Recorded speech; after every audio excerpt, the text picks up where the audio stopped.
add to the foundation side, Tanoto Foundation. We've been in the education space for the last 15 years or so, and we've really doubled down. What's funny is this: we were never that bold on philanthropy until all of us went to the United States and learned how bold the philanthropy is in America, right? How many schools, business schools or schools in America, are funded by gifts from very wealthy families? I mean, Huntsman Hall, if you go to Wharton, that beautiful orange Huntsman Hall, that's John M. Huntsman, right? Joseph Wharton is a family business as well, right? So all these big, bold philanthropy actions were actually inspired in US. Not so much in UK actually. And in that sense, a lot of the universities in the UK are not as well endowed as US.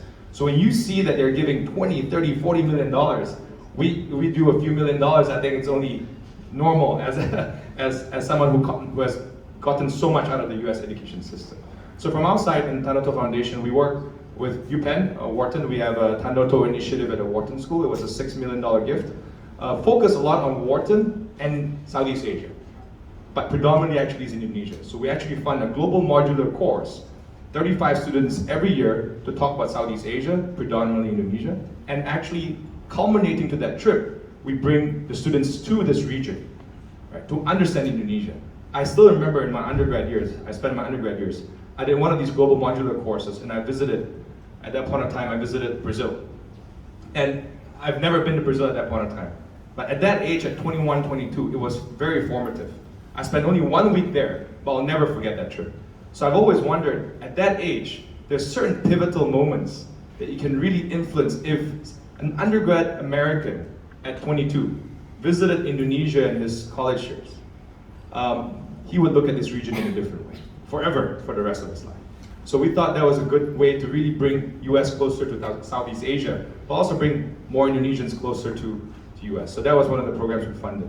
The other one is actually to bring best practices out of the academic world in the United States. So we funded it was quite a large gift. There's a $10 million gift to Kellogg University on the family business side. So we named the Family Business Center, John L. Ward Center, just earlier, a few years ago. Because in the end, family businesses are prevalent in this region. Actually the whole world, but especially in Asia when you're first, second generation, third generation. And the joke everyone has, right? I mean, first builds, the second enjoys, the third destroys, right?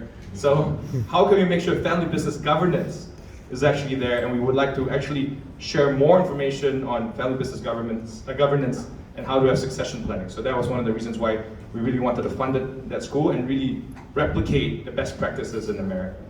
And then giving back to Indonesia specifically.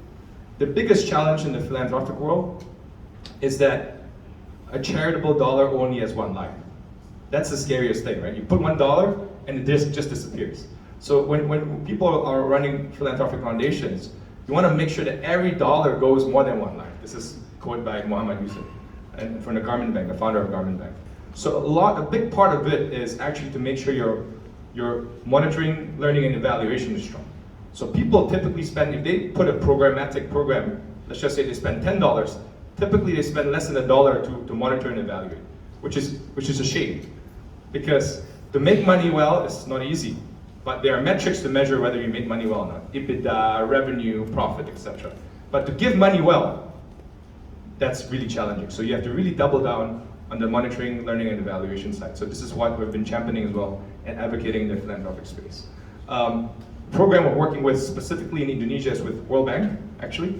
So we have a stunting program together with World Bank, partnering ourselves, our foundation, and Bill and Melinda Gates Foundation, and the German Development Fund. And the stunting program is to assist the government to really accelerate the reduction of stunting in Indonesia. And it's been fascinating to be part of this program. We were the founding partner together with Bill and Melinda Gates Foundation. 2013, 37% of children under the age of 5 were stunted. 37%, so that's more than 1 in 3. Yeah? In 2018, it dropped to 30.5%. In 2021, even after the pandemic, it dropped to 24%. And President Jokowi's mission is to get it down to 14% by 2024. Very stretched targets. But what we did was with that catalytic, it was a multi-donor trust fund, they call it. We used about $7 million to drive the catalytic funding of the government.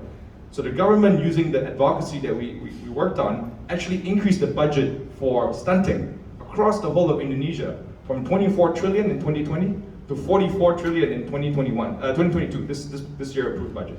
So funding goes up, awareness goes up, data is improving, stunting is going down. So these are the kind of exciting space that I think, if any of you guys want to give back towards, you should be looking at these kind of space where our philanthropic dollar is catalytic.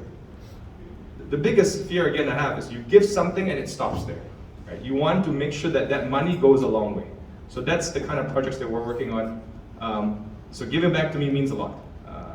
Both my father and my mother, they're first generation family business owners, and both of them never finished high school. Not because they didn't want to, because they couldn't. It was the 1960s in Indonesia. They were in Belawan and in Medan, so it's very poor at that point of time. So if they say, the more you give, the more you have. And we never forget that saying in our family. Thank you so much.